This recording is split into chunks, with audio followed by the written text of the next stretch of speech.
সাদা ঝরঝরে পোলাও কিভাবে বাড়িতে খুব সহজভাবেই আপনারা বানিয়ে নিতে পারবেন আর সেটা একদমই পারফেক্ট হবে, সেই রেসিপি নিয়েই আজকে আমি আপনাদের কাছে হাজির হয়েছি। হ্যালো এভরিওয়ান, অসীমার কিচেনে আপনাদের সকলকে স্বাগত। এই রকম ঝরঝরে সাদা পোলাও যে কোনো নিরামিষ তরকারি, ডালনা অথবা মাটন অথবা মাছের সাথে কিন্তু একদমই জমে যাবে। তাহলে আসুন রেসিপিটা দেখে নেওয়া যাক। এই সাদা পোলাও বানানোর জন্য আমি এখানে নিয়ে নিয়েছি 2 কাপ গোবিন্দভোগ চাল। আপনারা এখানে দেরাদুন রাইস বা বাসমতি রাইসেরও ব্যবহার করতে পারেন।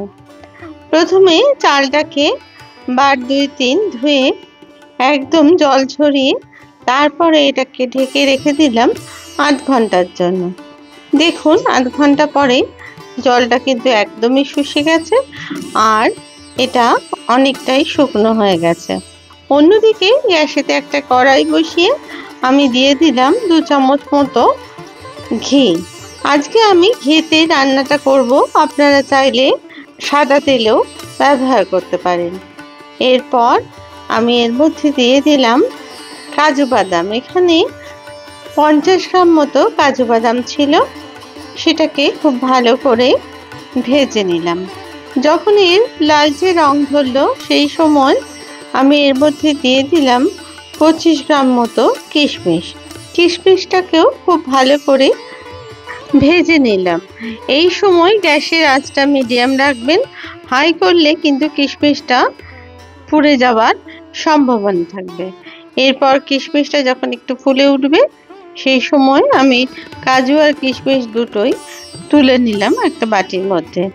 এবার আমি পোলাও বানানোর জন্য একটা গাজর ছোট কুচি করে কেটে নিয়েছি, হাফ ফুলকপি সেটাও ছোট ছোট টুকরো করে কেটে নিয়েছি, আর 4-5টা বিনস সেটাও ছোট টুকরো করে কেটে নিয়েছি। এরপর সমস্ত এই সবজিগুলো আমি দিয়ে দিলাম এই ঘিয়ের মধ্যে। তারপরে খুব ভালো করে এগুলোকে ভাজতে থাকলাম।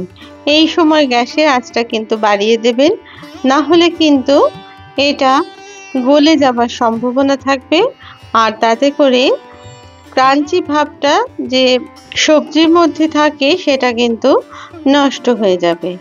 এর মধ্যে দিয়ে দিলাম আমি হাফ চামচ মতো নুন। তারপরে আবার এটা ভালো করে ভাজতে থাকলাম। যখন এটা বেশ ভালো ভাজা হয়ে যাবে তখন এটাকে আমি তুলে নিলাম একটা বাটির মধ্যে। খেয়াল রাখতে হবে সবজিগুলো যেন কোনোভাবে পুড়ে না যায়, আর খুব বেশি লাল করে ভাজবারও কিন্তু এক্ষেত্রে দরকার নেই। এরপর বাকি ঘিয়ের মধ্যে আমি দিয়ে দিলাম আরও 2 চামচ মতো ঘি। এরপর কিছু গরম মশলা দিয়ে দিলাম আমি ঘিয়ের মধ্যে, আর দিয়ে দিলাম 2টো তেজপাতা। এরপর সমস্ত গরম মশলাগুলো খুব ভালো করে ভেজে নিলাম। যখন গরম মশলা থেকে সুন্দর একটা গন্ধ বেরিয়ে আসলো তখন এর মধ্যে আমি দিয়ে দিলাম গোবিন্দভোগ চাল যেটা ধুয়ে রেখেছিলাম সেই চালের অংশটাকে। তারপরে খুব ভালো করে এটাকে ভাজতে থাকলাম। এই সময় গ্যাসের আঁচটা মিডিয়াম করে দেবেন, কারণ না হলে কিন্তু পুড়ে যাবার সম্ভাবনা থাকবে চালটা, সেক্ষেত্রে প্রপার ভাজা হবে না। সেই জন্য একটু কমিয়ে রাখলেই ভালো হবে। আমি যেহেতু লবঙ্গ দিতে ফোড়নের সময় ভুলে গেছিলাম, তাই এখন 4টে লবঙ্গ দিয়ে দিলাম। তারপরে সমস্ত উপকরণগুলো খুব ভালো করে ভাজতে থাকলাম। যতক্ষণ না চাল থেকে একটা সুন্দর গন্ধ বেরিয়ে আসছে আর চালের মধ্যে চিটচিট করে একটা শব্দ হচ্ছে, ততক্ষণ কিন্তু চালটাকে ভেজে নিতে হবে। তাতে করে পোলাও কিন্তু খুব ঝরঝরে আর সুন্দর হবে। এরপর আমি এর মধ্যে দিয়ে দিলাম 2 কাপ মতো জল, আর দিয়ে দিলাম 2 কাপ মতো দুধ। যেহেতু আমি 2 কাপ চাল নিয়েছিলাম, জলের ব্যবহারটা ঠিক তার ডবল করতে হবে। যেহেতু দুধ দিলাম তার জন্য 2 কাপ জল আর 2 কাপ দুধ আমি ব্যবহার করলাম। এবার দিয়ে দিলাম আমি 1.5 চামচ মতো নুন আর দিয়ে দিলাম 2 চামচ মতো চিনির গুঁড়ো। আপনারা চিনির গুঁড়োর পরিবর্তে অবশ্যই কিন্তু চিনির ব্যবহার করতে পারেন। এবার আমি দিয়ে দিলাম ভেজে রাখা কাজু আর কিশমিশগুলোকে। তারপরে সমস্ত উপকরণগুলো খুব ভালো করে মিশিয়ে নিলাম। যখন এটা একটু ফুটতে শুরু করলো সেই সময় আমি একটা ঢাকনা দিয়ে দিলাম আর ঢাকনার যে মুখটা ছিল খোলা সেটা আমি একটা লবঙ্গ দিয়ে বন্ধ করে দিলাম। দেখুন এটা কিন্তু ফুটতে শুরু করে দিয়েছে। আর এইভাবে ঢাকনা বন্ধ করে আমি এটাকে 10 মিনিটের জন্য রেখে দিলাম। আর গ্যাসের আঁচটা কিন্তু একদম লো করে দিলাম। 10 মিনিট বাদে আমি খুলে দেখাচ্ছি। দেখুন কত সুন্দর এটা অনেকটাই সেদ্ধ হয়ে গেছে চাল। এই সময় এর মধ্যে আমি দিয়ে দিলাম কিছু আদা কুচি 1 চামচ মতো, 3টে চেরা কাঁচা লঙ্কা আর দিয়ে দিলাম 1/2 চামচ গরম মশলা আর যে ভাজা সবজিগুলো ছিল সেগুলো। এরপর সমস্ত উপকরণগুলো একটু আলতো হাতে ভালো করে নাড়াচাড়া করে আমি আবার ঢাকনাটা দিয়ে দিলাম মিনিট 5 থেকে 7-এর জন্য। 7 মিনিট বাদে আমি ঢাকনাটা খুলে দিলাম।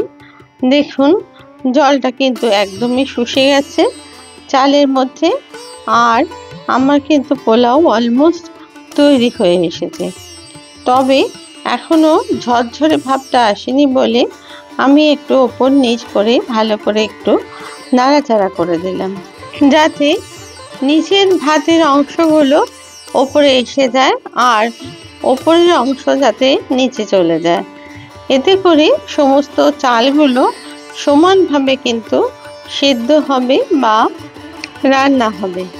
এরপর গ্যাসটাকে অফ করে আমি রেখে দিলাম মিনিট 5-এর জন্য। মিনিট 5 পরে আমি এই ঢাকনার মধ্যে যে লবঙ্গটা ছিল সেটাকে সরিয়ে দিলাম আর 5 মিনিট পরে আপনাদের খুলে দেখাচ্ছি। দেখুন এটা কতখানি ঝরঝরে আর সুন্দর পোলাও রান্না হয়ে গেছে। এটা দেখতেও যতখানি সুন্দর আর খেতেও কিন্তু ঠিক ততখানি সুন্দর হয়েছে। এই পোলাও বানানোর সময় আপনারা নুন আর মিষ্টিটা আপনাদের স্বাদ অনুযায়ী অবশ্যই দেবেন। খুব সহজেই আপনারা এটা বাড়িতে বানিয়ে নিতে পারেন। আর বাচ্চারা যারা সবজি খেতে পছন্দ করে না এরকমভাবে যদি পোলাও রান্না করে দেন বাচ্চারা কিন্তু খুবই খুশি হবে এটা খেতে। শুধুমাত্র খেয়াল রাখবেন জলের পরিমাণটা যেন সঠিক হয়, সেটা হলেই কিন্তু এই সুন্দর ঝরঝরে সাদা পোলাও বাড়িতে তৈরি করে ফেলতে পারবেন। আমার এই রেসিপি আপনাদের যদি ভালো লেগে থাকে তাহলে প্লিজ লাইক, শেয়ার আর কমেন্টস করতে ভুলবেন না। আর আপনারা যদি আমার চ্যানেলের নতুন বন্ধু হন তাহলে প্লিজ চ্যানেলটিকে সাবস্ক্রাইব করে দেবেন আর পাশে থাকা বেল আইকনটিকে প্রেস করে দেবেন যাতে করে নতুন রেসিপি দিলে সহজেই তা আপনাদের কাছে পৌঁছে যায়। আমি এটা চিংড়ি মাছের তরকারি দিয়ে পরিবেশন করলাম। আবার নতুন রেসিপি নিয়ে আপনাদের কাছে হাজির হব। আপনারা সবাই খুব ভালো থাকবেন। ধন্যবাদ।